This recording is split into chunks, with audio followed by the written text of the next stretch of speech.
Almost x मुस्लिम हैं। अच्छा जी, जी sir. Almost. जी अस्सलाम जी वालेकुम सर, हमारे से कैसे हैं? वालेकुम सलाम, क्या कहना चाहेंगे? मेरी आवाज़ क्लियर आ रही है? हाँ हाँ बिल्कुल ठीक आ रही, क्या कहना चाहेंगे? अच्छा, मैं सिंध से हूँ। सिंध का एक बहुत छोटा सा शहर है, टाउन वहाँ से। तो अच्छा, मसला जगह क्या ना है, बताएं। हाँ, मैं कोई स्पेसिफिक इन्फॉर्मेशन नहीं दूंगा। तो मसला क्या है कि मैं मिडिल क्लास सी फैमिली से हूँ। मेरी फैमिली जो है ना, थोड़ी सी रिलीजियस है। मेरे पेरेंट्स वगैरह नमाज वगैरह पढ़ते हैं। तो मैं आस्ते आस्ते रिलीजन से दूर हो रहा हूँ। ओहो। तो मुझे नमाज का दिल नहीं करता। जैसे आज जुम्मा था, मैं नहीं गया। अब वो मुझे फोर्स करते हैं कि भाई नमाज पे जाओ।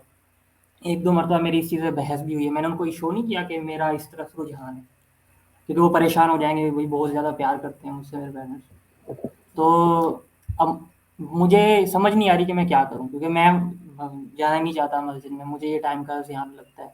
ये जैसे रमज़ान वगैरह मैंने रोज़े नहीं रखे इस मरतबा। तो मुझे एडवाइस चाहिए कि अभी जैसे मेरी शादी भी होने वाली है कुछ वक्त में। तो अब वो फिर जहाँ से हो रही है शादी, वो भी रिलीजियस हैं और मेरा भी वहाँ पे लिंक है, यानी कि मैं बातचीत होती रहती है। तो मुझे ये इशू है कि अगर मैं ये शादी कर लेता हूँ और कल को उसे पता चलता है कि इसका रुझान इस तरफ है, तो वो ढिंढोरा ना पीट दे, जैसे इश्यूज क्रिएट हो चले, जाते हैं। आगे मैं समझ गया आपकी बात। देखें जी, जहां तक तो आपकी बात है ना, मुझे यंग लग रहे हो अभी। जहां तक जुमा पढ़ने की बात है यार, इतना सा तो कर ही लिया करो ना माँ बाप को खुश करने के लिए, इसमें तो कोई इतनी बड़ी बात नहीं है। जो तो एक एक्सपीरियंस ही है ना, वो तो लिटरली एक बाप के साथ जाने वाला, एक तो उसको ही आप समझ लें कि कई लोग अगर वो ना होते तो बाप को आपने उस हफ्ते में एक दफा कॉफी पे तो जाना ही था ना, चाय वगैरह या तो कहीं लेके जाना ही था ना। तो उसको उस तरह की एक्टिविटी समझ लें। आपने कौन से अंदर से दुआएं मांग रहे हो ना, बस ठीक है, एक्टिविटी कर लिए, ठीक है। दूसरी बात, और मुझे लग रहा है कि जैसे आपको रोजे रखने वगैरह पे उन्होंने तंग नहीं किया, तो वो तो ठीक है, फिर तो ठीक है। और नहीं, बाकी की भी नमाजें, मेरी अम्मी कहती रहती हैं, यानी जब भी मैं मेरा लेकिन वो कमरा ठीक है ना, ऊपर वो है। बर्दाश्त कर लेती है ना, but they put up with that ना। अब यही कह रहे हैं ना, वो कहते हैं चलो अच्छा मैं उन्हें कहता हूँ कल को हाँ कर करूँगा, परसों अम्मी वो एक मरतबा रोने भी लग गई कि तुम जो है ना नमाज नहीं कुछ पढ़ते नहीं हो होता। बिल्कुल। जब भी मार के माँ को कहा कर, माँ कुछ नहीं होता, कुछ नहीं होता, शेरवान कुछ नहीं होता, कुछ नहीं होता, मैं अल्लाह मियाँ से कर लूंगा बात, अम्मी फिक्र ना करें आप, ऐसे कुछ नहीं होता। तो दूसरी जो शादी वाली जो बात है ना, वो ज्यादा इंपॉर्टेंट बात है। वो ऐसे कि आपने अम, शादी में आपने जो करना है काम, वो आपकी सारी जिंदगी का काम होगा।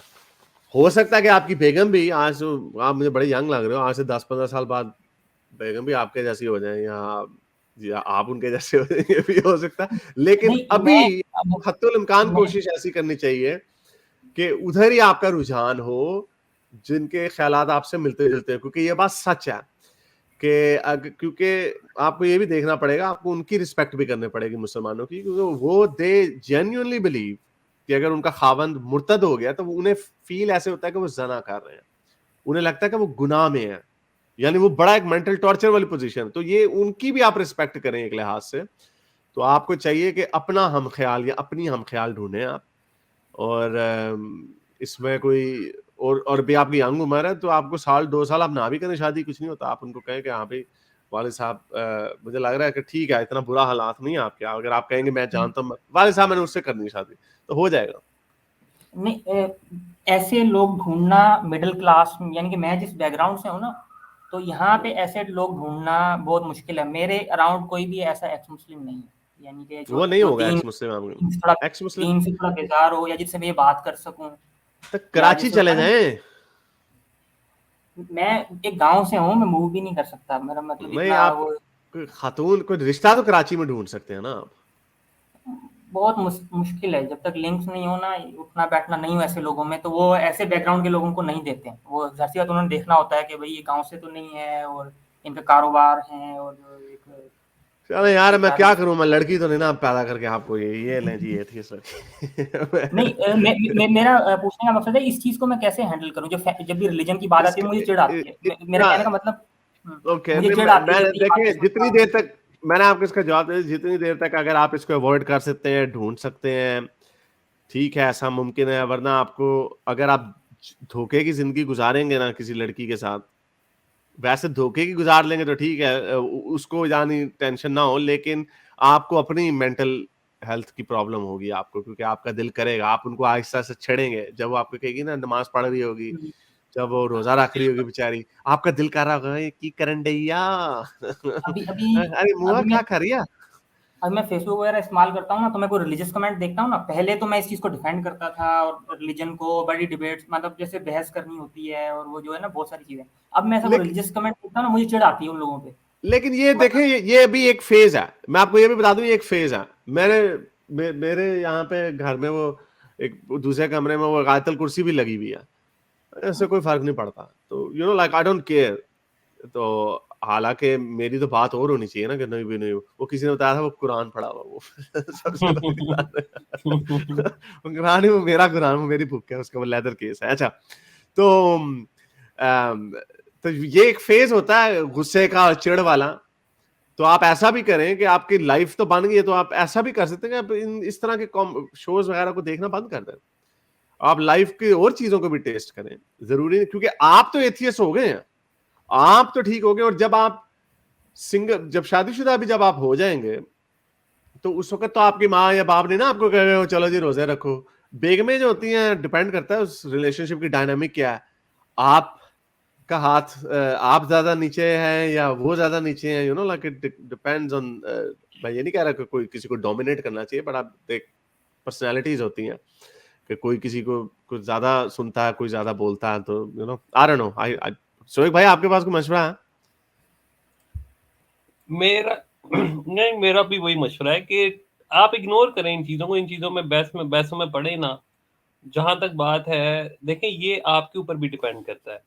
कुछ ये पर्सनालिटी पे डिपेंड करता है कि क्या आप किसी और के, अगर कोई और बंदा जैसे आपकी मतलब जो होने वाली वाइफ है या उन्हीं के साथ अगर आपका होता है, तो क्या आप गुजार सकते हैं? आपने अपने आप से ये सवाल पूछना है कि आप एक प्रिटेंड किस्म की जिंदगी अगर गुजार सकते हैं तो कोई मसला नहीं है। अगर वो आपको नमाज वगैरह का कहेगी तो आप उसको सिंपली कह सकते हैं, भाई तुमने अपनी कब्र में जाना, मैंने अपनी कब्र में जाना। ये बड़ा ये स्लैम डंक आंसर है। वो इसलिए क्योंकि इसके ये इस्लामी पर्सपेक्टिव भी है, कुरान से भी इसकी वो मिलती है दलील। तो आप ये कह सकते हैं अगले को कि भाई मेरे माल की जिम्मेदारी मेरी है, ठीक है आपने अच्छी बात की, आपने मुझे कह दिया, आप अमल करना या ना करना वो मेरी जिम्मेदारी है। असल बात ये कि कहीं आप तो फेड अप नहीं हो जाएंगे उसके नमाज पढ़ने से या उसका आपको रोजा रखने का कहने से। आप करें या ना करें वो तो जाहिर है आपका अमल है। लेकिन अगर आप लेट से कि बौखला जाएं और आप जो है फ्रस्ट्रेट होकर आगे से कोई गलत बात कर दें, तो वो तो फिर आप अपना फैसला खुद कर सकते हैं ना। मैं ऐसे लोगों को जानता हूँ जो कि नहीं बिल्कुल जीरो ईमान है, पक्के ठेठ एथियस्ट हैं, लेकिन वो ऐसे जेलिन करते हैं कि पता कोई बंदा देख के बता भी नहीं सकता ये कि हमारे अपने स्टोइक भाई भी ऐसे ईद की नमाज पढ़ के आए हैं पूरे कुंबे के साथ हाँ जी, गले गले मिले, तीन दवाई दिया मैं कहा अस्सलाम वालेकुम, कैसे हैं जनाब, अल्लाह का बहुत दिया है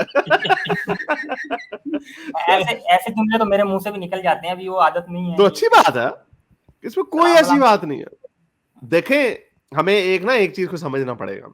एक तो है ना एक पॉलिटिकल लेवल पे, और इवन मैं भी इतना स्टॉन्च एथियस्ट हूं, मुझे लोगों के पर्सनल लेवल पे रिलीजन पे मुझे कोई खास इंटरेस्ट नहीं है। मुझे इसलिए ये एथिज्म की ये बुरा, और मैं लोगों को नहीं जाके कहता, मुझे इसमें इंटरेस्ट नहीं है। मुझे सोशल लेवल पे इंटरेस्ट है कि सोसाइटी के लेवल पे हम क्या करते हैं, ऊपर के लेवल पे।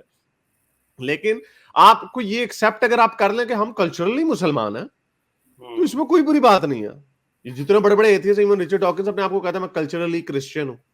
तो आप अपने आप को कल्चरली मुसलमान समझ गए, ईद में चले गए, उसमें जुमे की नमाज पढ़ ली, उसमें कोई ऐसी बात नहीं। आपको पता है कि आप डॉगमेटिक नहीं है, क्योंकि आप यही रवैया क्रिश्चियन चर्च में भी जाके कर सकते हैं, हिंदू मंदिर में भी जाके कर सकते हैं, क्योंकि आपका वैसे तो दिमाग ऊपर चला गया, लेकिन क्योंकि आपकी फैमिली मेंबर सारे मुसलमान है, तो यू आर कल्चरली अ मुस्लिम। इसमें फटा लेने की कोई जरूरत नहीं है, इसमें इसकी कोई absolutely it has zero significance, zero importance. हाँ, जो काम, जो एक्टिविज्म जो लोग करते हैं, वो ये करते हैं कि हमने ऊपर के लेवल पे करना काम, किसके स्टेट बेसिकली सेकुलर होनी चाहिए। बाकी यू नो ये वाली जो स्टोइक ने आपको बात बताई, इसमें कोई ऐसी बात अगर आप कर सकते हैं तो कोई ऐसी बात नहीं। बहुत लोग ऐसे हैं जो एथियस्ट है, उनकी बेगमें एथियस्ट है, उनके हस्बैंड मुसलमान है, it's fine, they don't care about that, और they respect each other. Respect करना जरूरी है कि आप की रिस्पेक्ट करें उनकी, और उनकी स्पेस की भी रिस्पेक्ट करें। ये बड़ा अच्छा स्लैम डंक आर्गुमेंट उन्होंने दिया आपको, भाई मैंने अपनी कब्र में जाना, आपने अपनी कब्र में जाना, अल्लाह मियां ने मुझे मेरा हिसाब खुद लेना। अच्छा, आप मेरी बीवी बने मेरी माँ ना बन। चले, बहुत शुक्रिया, थैंक यू सर। अच्छा जी, अगर आपको मेरी ये वीडियो अच्छी लगी तो मेरे चैनल के मेंबर बनिए, पेट्रन बनिए, या फिर आप मुझे बाय मी या कॉफी में भी सपोर्ट कर सकते हैं।